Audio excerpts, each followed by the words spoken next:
Boa noite, pessoal. Meu nome é Tamires.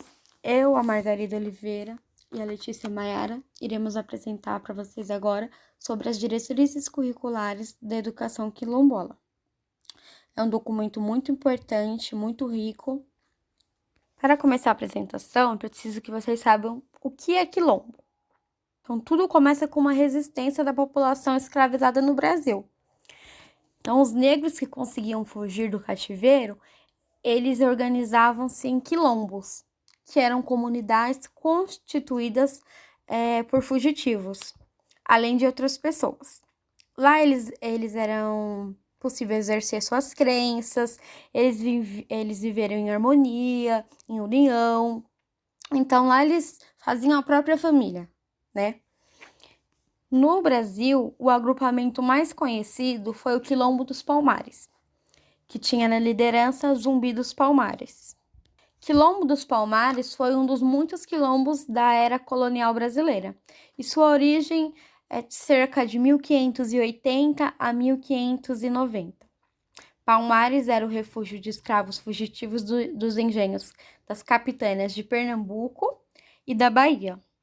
Então, depois muita discussão, muitas reuniões, as diretrizes curriculares nacionais para a educação escolar quilombola, ela foi aprovada pela CNE de caráter mandatório, com a base na legislação em geral e em especial a Convenção de 169 da Organização Internacional do Trabalho, retificada pelo Brasil por meio do Decreto Legislativo 143/2003 e do Decreto 6.040/2007, que instituiu a Política Nacional de Desenvolvimento Sustentável de povos e comunidades tradicionais, tendo por um objetivo orientar os sistemas de ensino de União e dos estados do Distrito Federal e dos municípios na elaboração do desenvolvimento e na avaliação dos projetos educativos. As diretrizes curriculares nacionais para a educação escolar quilombola, na educação básica, ela define que a educação escolar quilombola requer uma pedagogia própria, com respeito às especificidades étnico-racial, a cultura de cada comunidade, a formação específica no quadro de cada docente, com materiais didáticos especiais. As comunidades remanescentes de quilombos possuem as dimensões educacionais, sociais, políticas e culturais significativas, com particularidades no contexto geográfico, histórico brasileiro. Tanto no que se diz a localização quanto a origem. Então, considerando essas dimensões, em 20 de novembro de 2012, o ministro da Educação homologou a Resolução 8/2012, que define as diretrizes curriculares nacionais para a educação escolar quilombola na educação básica. Então, para que esse documento serve? Ele orienta os processos de construção de instrumentos normativos do sistema de ensino, visando a garantia da educação escolar quilombola, nas diferentes etapas e modalidades, educação básica, sendo respeitadas suas especificidades. Assegura também que as escolas quilombola atendam os estudantes dos territórios quilombolas e considerem as práticas socioculturais, políticas e econômicas de cada comunidade quilombola, bem como seus processos próprios de aprendizagens e suas formas de produção e conhecimento tecnológico. Assegura também que o modelo de organização e gestão das escolas quilombolas e das escolas que atendem estudantes do território, do direito e de consulta, e a participação da comunidade e suas lideranças conforme no disposto da Convenção 169 da Organização Internacional do Trabalho, OIT. Esse documento ele fortalece o regime de colaboração entre os sistemas de ensino da União, dos estados, do Distrito Federal e dos municípios na oferta da educação quilombola, que é um direito desses estudantes terem uma educação especializada, terem professores estudados, que eles estudem, que eles tenham uma formação para poder dar essas aulas para essas crianças, porque sim, é uma educação diferenciada, é uma educação especial, porque toda educação é voltada para a cultura deles, para a especificidade dessas pessoas, desses alunos. Assim, eles zelam a garantia desse direito escolar dos alunos e das comunidades quilombolas, rurais e urbanas, respeitando a história, o seu território, a memória, a ancestralidade e os conhecimentos tradicionais, né? Então, nós compreendemos que a cultura, né, e o patrimônio afro-brasileiro cuja o conhecimento é imprescindível, né, para a compreensão da história, da cultura e da realidade brasileira. Então, a construção do PPP, o Projeto Político Pedagógico, é uma forma participativa que envolve todo o coletivo da escola ou da comunidade, constitui um processo no qual a escola revela seus compromissos, suas intenções, principalmente a identidade de seus integrantes. Então, todo o PPP, todo o projeto, ele deve estar relacionado com a realidade histórica, regional, política, sociocultural e econômica de cada uma das comunidades quilombolas. Também esse documento ele destaca a importância da inclusão dos estudos da memória, da ancestralidade, da oralidade, da estética produzida pelos quilombos ao longo do seu processo histórico. A formação dos professores ela deve ser desencadeada em um processo de inserção na realidade quilombola. O material didático e apoio pedagógico existente, ele é produzido para os docentes da educação básica nas suas diferentes etapas de modalidade. Então, essa produção ela é distribuída em materiais específicos, que precisa ser feito um diálogo com a realidade do local, dos alunos e da comunidade. A educação quilombola escolar ela também deve ficar atenta à sua finalidade dentro da comunidade. Quais são os anseios dessas crianças e adolescentes? De que maneira essa escola faz sentido para eles?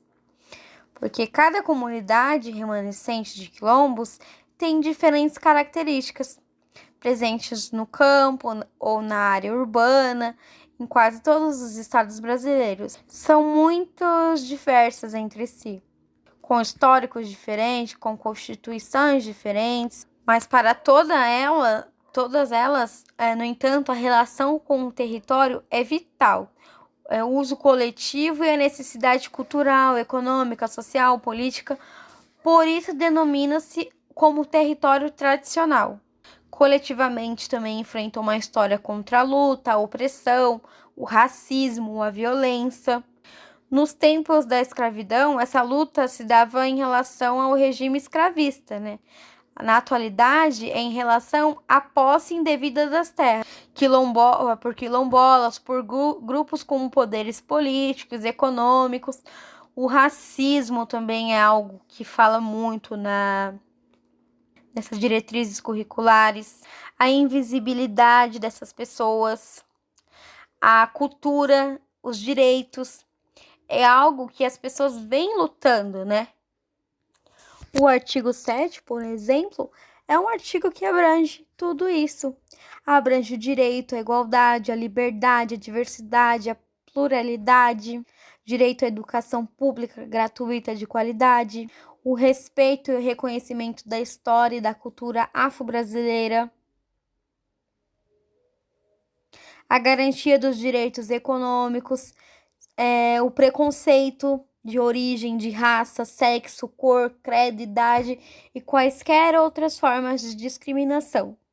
O reconhecimento e respeito da história dos quilombos, dos espaços e dos tempos nos quais as crianças e adolescentes, jovens e idosos quilombolas aprendam e se educam.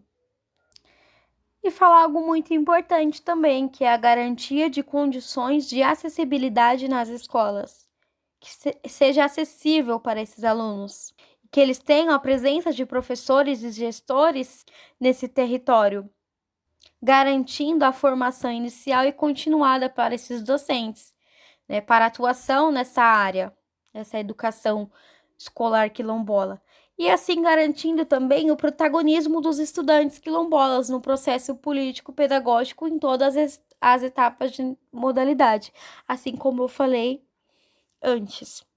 Promover uma gestão democrática na escola com a participação de toda a comunidade e suas lideranças, a inserção de todo o material didático e de apoio, além da alimentação, respeitando suas especificidades, a garantia do ensino de história e geografia, assim como no artigo 1, visa a memória coletiva, as linguagens reminiscentes, os marcos civilizatórios, as práticas culturais, as tecnologias e formas de produção de trabalho, os acervos e repertórios orais, o patrimônio cultural das comunidades quilombolas de todo o país, o território, garantindo que os estudantes se apropriam dos conhecimentos tradicionais e das suas formas de produção, de modo que contribua com o reconhecimento, a valorização e essa continuidade de tradições, né? E cabe à União e aos estados, aos municípios e aos sistemas de ensino garantir esse apoio técnico, pedagógico aos estudantes, aos professores, aos gestores em atuação nessas áreas quilombolas. No artigo 10, já vai falar sobre as organizações da escola, da educação escolar quilombola em cada etapa de educação, da educação básica. Poderá assumir várias formas de acordo com o artigo 23 da LDB, tais como séries anuais, períodos semestrais, ciclos, alternância regular de períodos de estudos com tempos e espaços específicos, grupos não seriados com a base na idade, competência e outros critérios, ou por forma diversa da organização, sempre que interesse do processo de aprendizagem assim o recomendar. Então, o que a gente entende? Que o calendário da educação escolar quilombola, ele deve se adequar às peculiaridades do local, inclusive clima, economia, socioculturais, a critério do respectivo sistema de ensino e do projeto político-pedagógico da escola, sem com isso reduzir o número de horas letivas previsto na LDB. Uma curiosidade também é que o Dia Internacional da Consciência Negra é comemorado em 20 de novembro e deve ser instituído nos estabelecimentos públicos e privados de ensino que ofertam a educação escolar quilombola, nos termos do artigo 79B da LDB, com a redação pela Lei do número 10.639/2003. A educação básica é um direito dos povos quilombolas e obrigação de oferta pelo poder público para as crianças de 4 e 5 anos, que devem ser garantidas e realizadas mediante o respeito às formas específicas de viver a infância, a identidade étnico-racial e vivências socioculturais. Já na educação infantil, a frequência das crianças é de 0 a 3 anos. É uma opção de cada família das comunidades quilombolas e vai da família e de suas necessidades de decidir matricular a criança ou não. Em creches e instituições de ensino infantil, programa integrado de atenção à infância ou programas de educação infantil ofertados pelo poder público ou conveniados. Então, a educação infantil na educação escolar quilombola deverá ser garantida à criança. É um direito de permanecer com o grupo familiar, comunitário de cada referência, evitando o seu deslocamento. E eles também consideram que as práticas de educar e de cuidar de cada comunidade quilombola como parte fundamental da educação das crianças, de acordo com seu espaço e tempos socioculturais.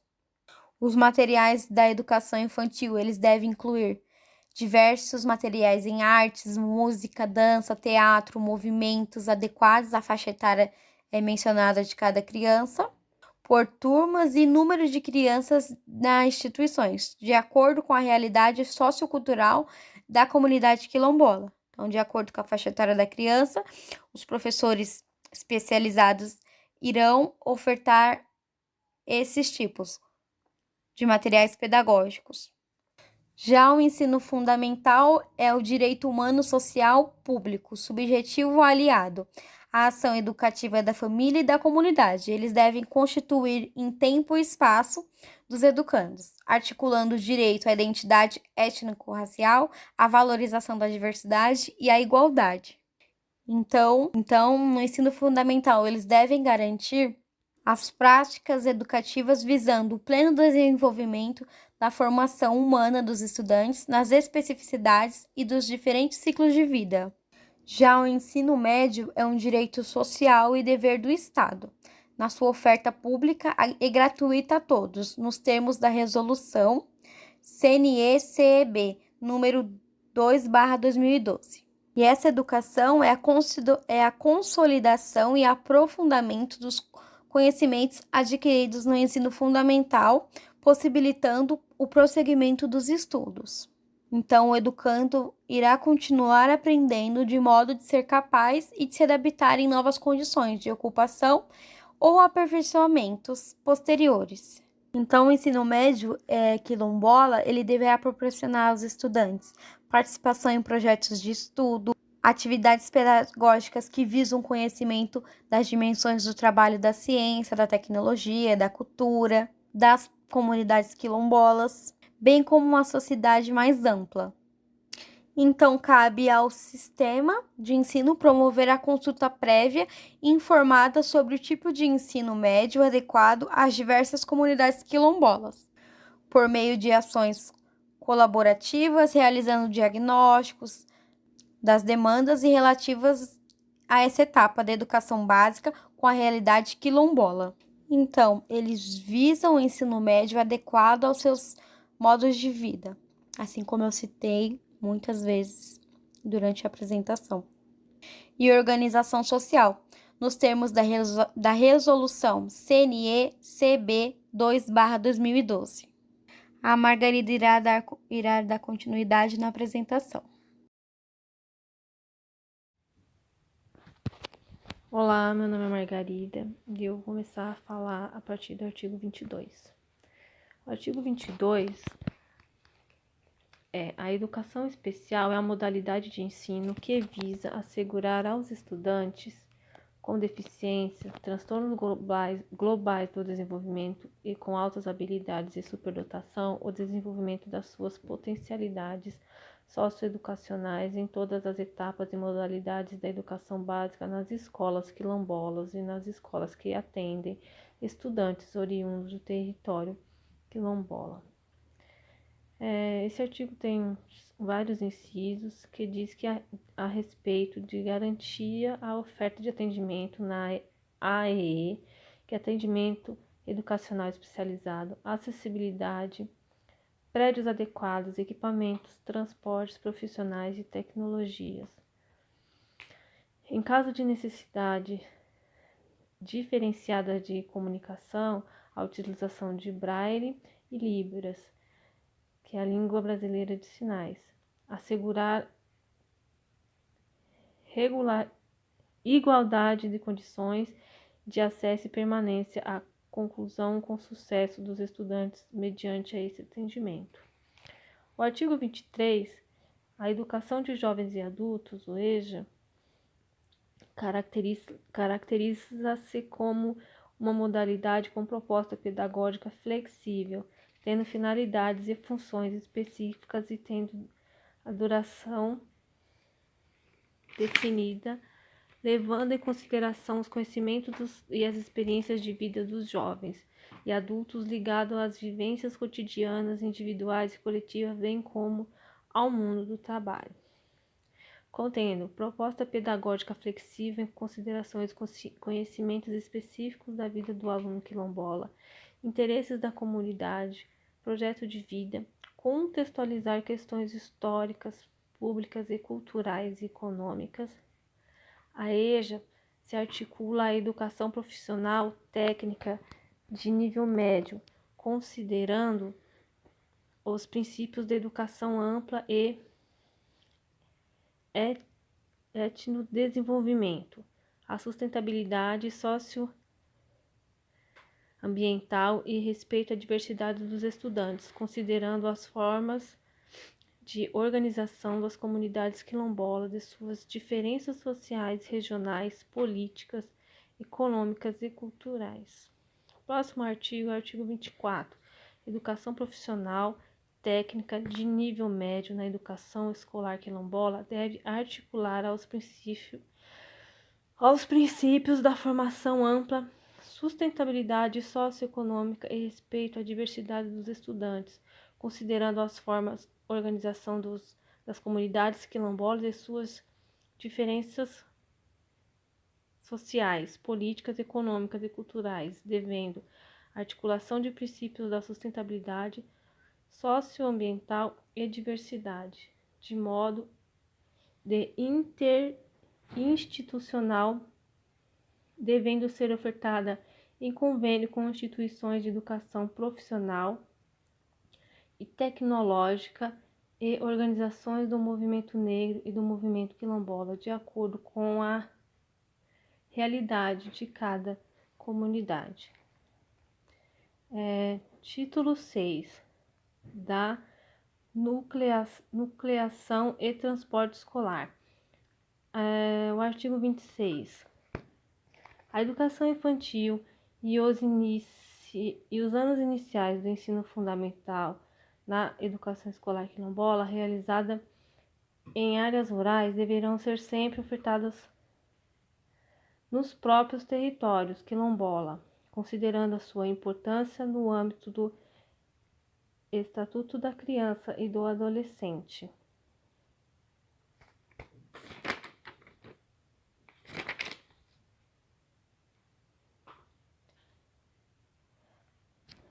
Artigo 27. Quando necessário, artigo 27.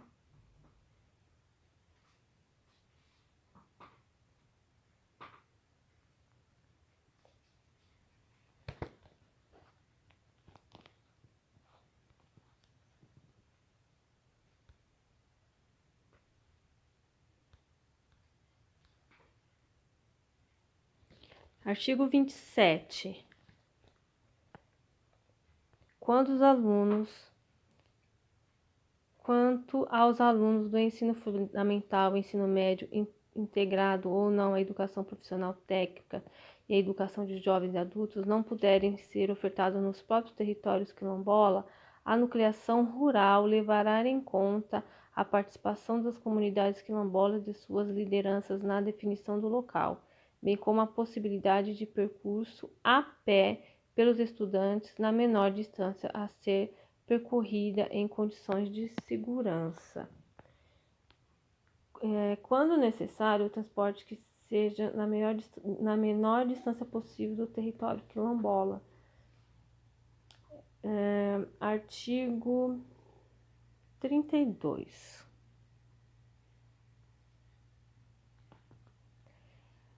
Do projeto político-pedagógico das escolas quilombolas. O projeto político-pedagógico da escola quilombola deverá estar intrinsecamente relacionado com a realidade histórica, regional, política, sociocultural e econômica das comunidades quilombolas. O PPP, a expressão da autonomia da identidade escolar e o desenvolvimento e participações de toda a comunidade escolar, e relacionado com a realidade histórica, regional, econômica da comunidade, considerando tradições, a oralidade, estética e hábitos alimentares. Artigo 34.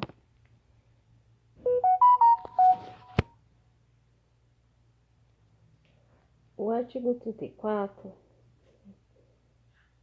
os currículos da educação básica na educação escolar quilombola. O currículo da educação quilombola diz respeito aos modos de organização dos tempos e espaços escolares da sua atividade pedagógica, das interações do ambiente educacional com a sociedade, nas relações de poder presente, no fazer educativo, nas formas de conceber e construir conhecimento escolar, constituído parte importante do processo sociopolítico e culturais, construção de identidade. Deve ser construído de acordo a partir dos valores e interesses da comunidade, como conhecer o conceito, a história do quilombo, fortalecer a identidade étnico-social da história e cultura afro-brasileira, garantir discussões sobre identidade, superar preconceitos sobre práticas religiosas, respeitando a diversidade social.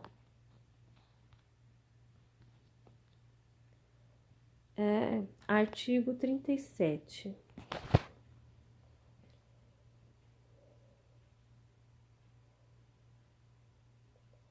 O currículo na educação escolar quilombola pode ser organizado por eixos temáticos, projetos de pesquisas, eixos geradores ou matrizes conceituais em que os conteúdos das diversas disciplinas podem ser trabalhados numa perspectiva interdisciplinar.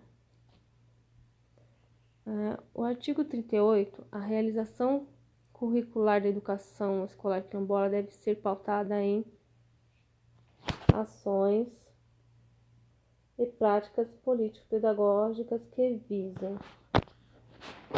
a duração mínima anual de 200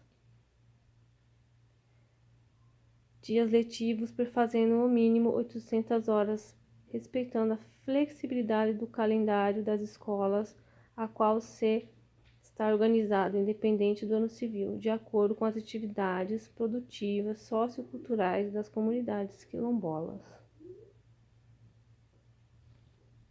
Artigo 39. Da gestão da educação escolar quilombola. A educação escolar quilombola deve atender aos princípios constitucionais da gestão democrática, que se ampliam a todo o sistema de ensino brasileiro e deve ser realizada em diálogo, parceria e consulta às comunidades quilombolas por elas atendidas. A gestão das escolas deve ser realizada preferencialmente por quilombolas.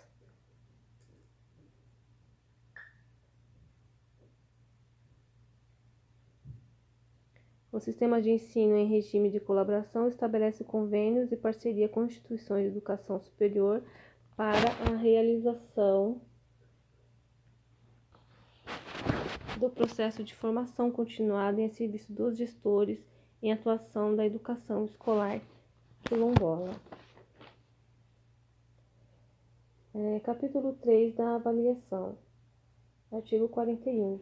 A avaliação entendida como um dos elementos que compõem o processo de ensino-aprendizagem é uma estratégia didática que deve ter seus fundamentos e procedimentos definidos no processo político-pedagógico, articular-se à proposta curricular, às metodologias e ao modelo de planejamento, gestão, formação inicial e continuada dos docentes. Os aspectos qualitativos, diagnósticos, processuais, formativos, dialógicos e participativos do processo educacional. O direito de aprender dos estudantes quilombola. Os valores das dimensões cognitivas, afetivas, emocional, lúdica do desenvolvimento físico, motor, dentre outros. Então, tudo que é voltado à educação dos quilombolas tem que ser pensado para esse tipo de... voltado para a cultura deles, tanto na gestão, quanto na avaliação, transporte, tudo tem que ser pensado para a realidade dos quilombolas.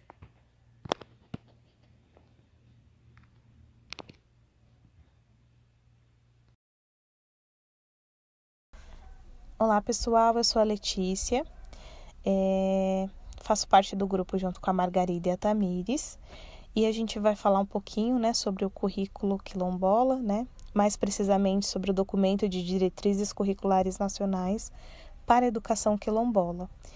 E nós separamos, né, esse documento e as páginas que eu vou falar um pouquinho para vocês é da 44 a 63, né. Bom, esse documento, né, ele foi criado especificamente, né, para os povos quilombolas, né, esse currículo. Bom, primeiramente, né, o que seriam esses povos quilombolas? Os povos quilombolas, eles são os descendentes e remanescentes direto de comunidades formadas por escravos, né, especificamente os que formaram os quilombos, né. Então, por isso que tem esse nome, quilombola, né?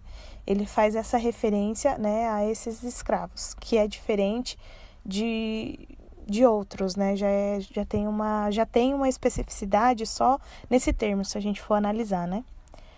E esse currículo, ele foi montado, né, para que a gente consiga trabalhar justamente essa especificidade, né?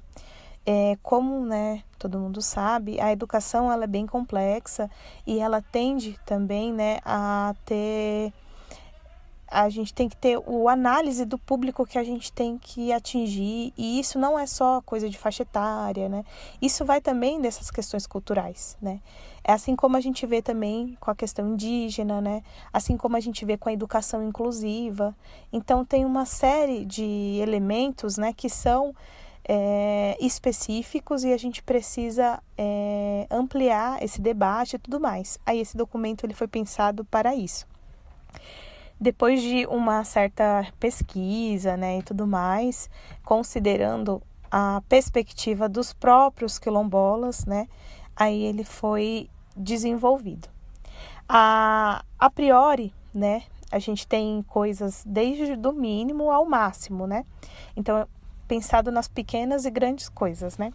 Por exemplo, desde a questão da incorporação de datas comemorativas no próprio ambiente escolar, que faça referência à questão cultural desse povo, né? Porque, por exemplo, a gente segue hoje um calendário cristão, né, católico, né? Então, a gente tem as nossas comemorações, elas partem desse princípio, por exemplo, Natal, Páscoa, né? E quando se trata dos povos quilombolas, assim como acontece também com os povos indígenas, eles têm o próprio calendário deles, com a questão das datas e tudo mais. Então, desde essa questão no micro, né, incorporar, até as questões macro, né, que seria o incentivo, a cultura, né, a participação desses povos na educação, né, não para que eles sejam apenas educados, né, porque já existe essa educação, né, e aí esse documento ele fala um pouco sobre isso. Esse documento ele tem, né, nessas páginas que eu comentei com vocês, ele tem várias questões, né, vários tópicos, né, como por exemplo como se daria a avaliação, projeto político-pedagógico, a formação do gestor, né? E formação dos professores, como seria uma formação continuada dentro dessa perspectiva de educação, né? E entre outras coisas que é apontado nesse documento, né? E o que eu achei bem interessante, né, em relação a isso, é que é exatamente o que a gente vem falando, né? Da gente considerar a participação. Já é feito, né, de certa forma, considerada a participação na educação convencional. Só que ela é muito, assim, pequena, né? Quando a gente fala desse tipo de educação especial, a gente precisa levar isso bem amplo, né? Por exemplo, a questão da avaliação. A gente tem que ter uma avaliação com uma perspectiva de associar mesmo o processo de aprendizagem próprio do aluno, né? Não apenas que a gente tenha os conteúdos, né, passe e avalie aqueles conteúdos, mas que a gente, de alguma forma, consiga incorporar os saberes do educando, né, a questão cultural dele, de toda a formação de vida e ancestralidade, a gente consiga refletir isso, por exemplo, numa avaliação. Então, é uma coisa bem complexa, se a gente for parar para analisar, né? Como no documento mesmo, né, ele fala bastante coisa só de avaliação, por exemplo, né? De que a gente tem que ter essa avaliação diagnóstica, né? Sempre com cuidado, né? Sempre uma avaliação de acompanhamento, não uma avaliação, assim, tradicional, por exemplo, né? Dentro disso também entra a questão do projeto político-pedagógico, né? Que a ideia é que o projeto ele seja construído com esses alunos integral mesmo, assim, que ele possa ser um processo, né? Também o projeto político-pedagógico.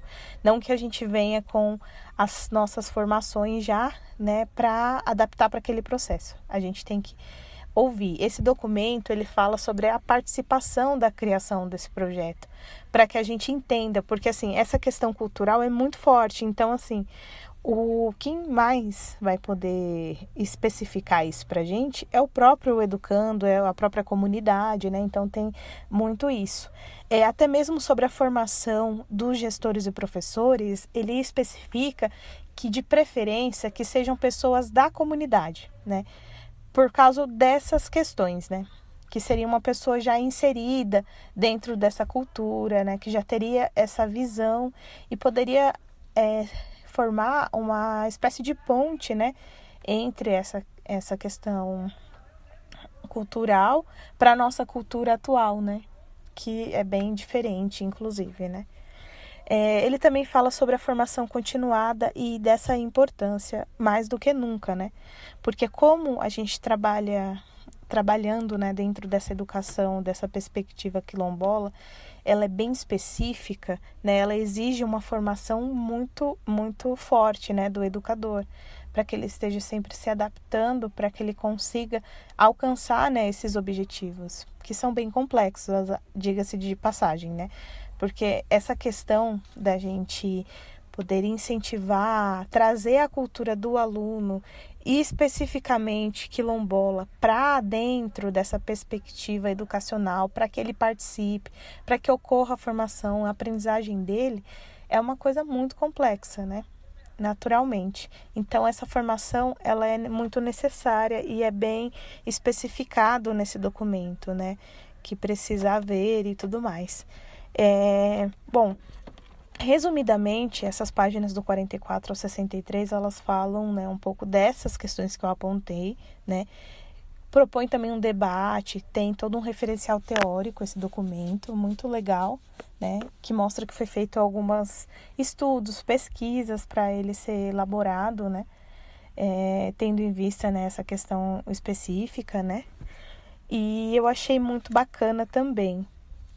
Bom, gente, resumidamente é isso, né?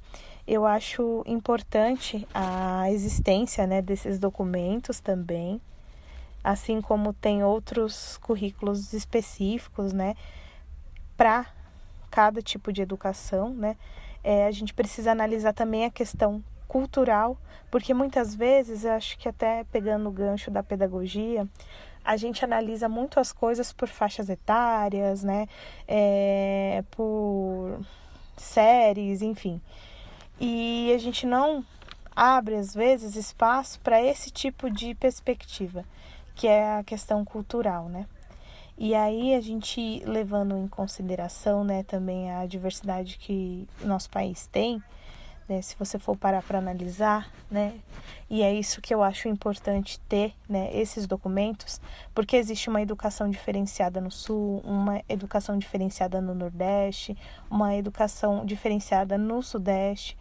E esse documento, né, ele é um exemplo de outras perspectivas que seria importante, né, que é a questão mesmo da questão cultural, né, da gente enxergar essa questão dentro, né, desse debate, não só como meros, né, meras faixas etárias, mas sim como as questões culturais, questões sociais que são envolvidas em tudo isso, né?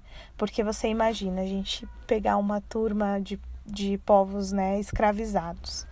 E a gente, a educação, ela é contada há anos dentro de uma perspectiva do cara que escravizou e não de quem foi escravizado.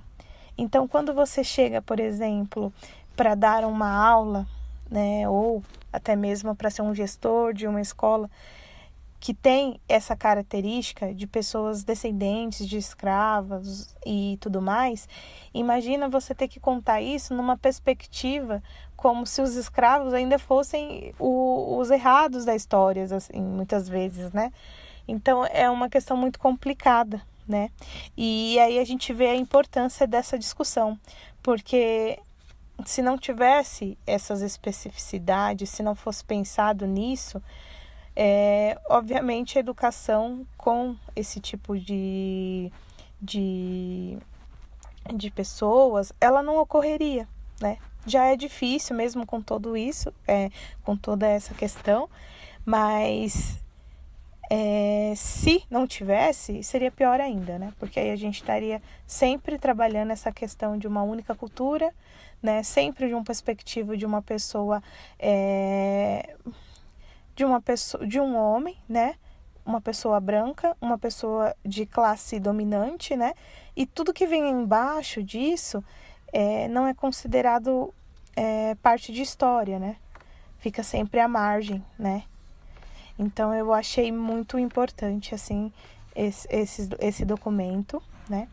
E destaquei aqui para vocês algumas coisas que eu achei interessante, né? Ele é um documento bem grande, né? Tem mais ou menos só essas páginas que eu peguei, deu umas 20, né? Mas deu para entender um pouco dessa perspectiva, né? De educação nova mesmo, de educação para a formação do educando, né? E não apenas a educação como um meio de mão de obra, né? De trabalho e tudo mais. Então é isso, tá bom? Essas foram as minhas considerações.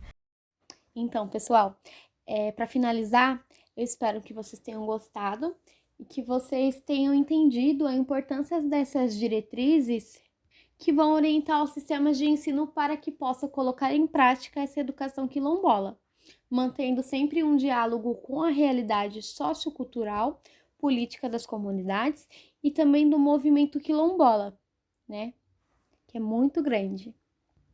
E atualmente no Brasil, hoje existe, segundo os dados da Fundação Cultural Palmares, do Ministério da Cultura, existe 3.754 comunidades remanescentes de quilombo, identificadas com a maior concentração nos estados de Maranhão, Bahia e Minas.